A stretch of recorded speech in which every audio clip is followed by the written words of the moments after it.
મારું નામ વનરાજસિંહ, હું એક્સ આર્મી મેન છું, રતનપરમાં રહું છું। અને કાલે સાંજે હું મારા ફોનમાં વાત કરતો હતો, ત્યાં એક લેડીઝ ને એક છોકરો બે નીકળ્યા, મારવાડી કોલેજના સ્ટુડન્ટ હતા। એ લોકો મારો ફોન લઈને ઝપટીને ભાગી ગયા। હું એની પાછળ દોડ્યો અને મોબાઈલ લેવાની કોશિશ કરી, તો એ લોકોને એવું માનવું હતું કે મેં એના વિડીયો ઉતાર્યા, ફોટો જ ઉતાર્યા।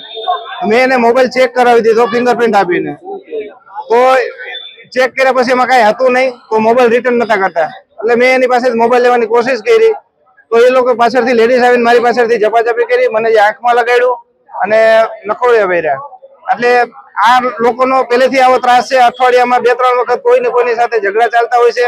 આ લોકો અહીંયા નશા કરે છે, દેહ વેપાર કરાવે છે, અને ભણવાના તો એક બહાનું છે, એનાથી ઉલટા બધા ધંધા કરાવે છે।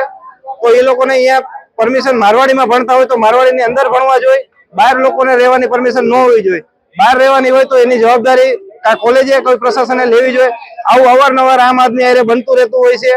તો આમાં એકલ દુકલ સિંગલ આદમી હોય તો એવો ઘણા બનાવ બન્યા છે કે એને માર્યું છે, ઘણા વૃદ્ધ લોકો છે એને માર્યું છે।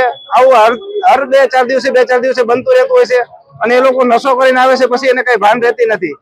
અમારી એ જ માંગ છે કે એને આઉટલિવિંગમાં જે રહેવાનું છે એ બહારથી એને પરમિશન ન હોવી જોઈએ। આ જે લોકો ઇન્વેસ્ટ માટે મકાન રાખ્યા છે એ લોકો જે ખરેખર હાજર રહેતા નથી।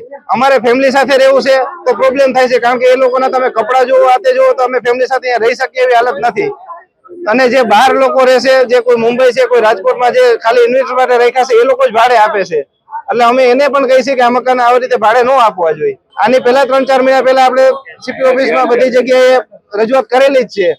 એટલે ગ્રામ પંચાયતનો લેટર પણ આપેલો છે કે કોઈ ગ્રામ પંચાયતની, પોલીસની આની પરમિશન વગર ભાડે ન આપવું જોઈએ। તેમ છતાં આ લોકો ભાડે આપે છે, તો તાત્કાલિક ધોરણે એને તપાસ થઈને ખાલી કરાવવા જોઈએ, અને એનું જે ભાડા કરાર છે કે નહીં આ બધી વસ્તુની ડોક્યુમેન્ટ તપાસ થવી જોઈએ। રાજકોટની મારવાડી અને અન્ય ખાનગી યુનિવર્સિટીની અંદર આફ્રિકા ખંડના વિદેશી વિદ્યાર્થીઓ અભ્યાસ કરતા અસામાજિક પ્રવૃત્તિ, અનૈતિક પ્રવૃત્તિ, નશાખોરી સેવનો કરી અને સામાન્ય લોકોને રંજાડતા હોવાની અમારી પાસે અનેક ફરિયાદો આવે। ગઈકાલે રતનપરની અંદર ગ્રામજનો સાથે એ લોકો સાથે ઘર્ષણ થયું હતું અને સમગ્ર મામલો પોલીસ સ્ટેશને પહોંચ્યો હતો।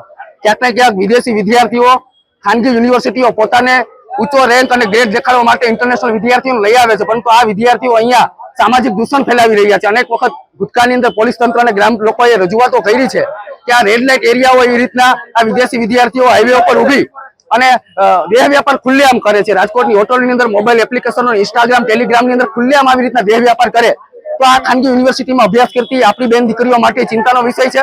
અમે પોલીસ કમિશનરને રજૂઆત કરવા આવ્યા છે કે આ વિદેશી વિદ્યાર્થીઓ એ ખાનગી યુનિવર્સિટીઓ પોતાના સ્વાર્થ માટે લાવો, એમને કહી દો એના દેશમાં એને ડિપોર્ટ કરો।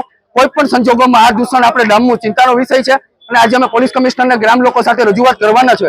આવનારા સમયમાં કોઈ જાતનું નિરાકરણ નહીં આવે તો અમે ઉગ્ર આંદોલનના મંડાણી કરીશું।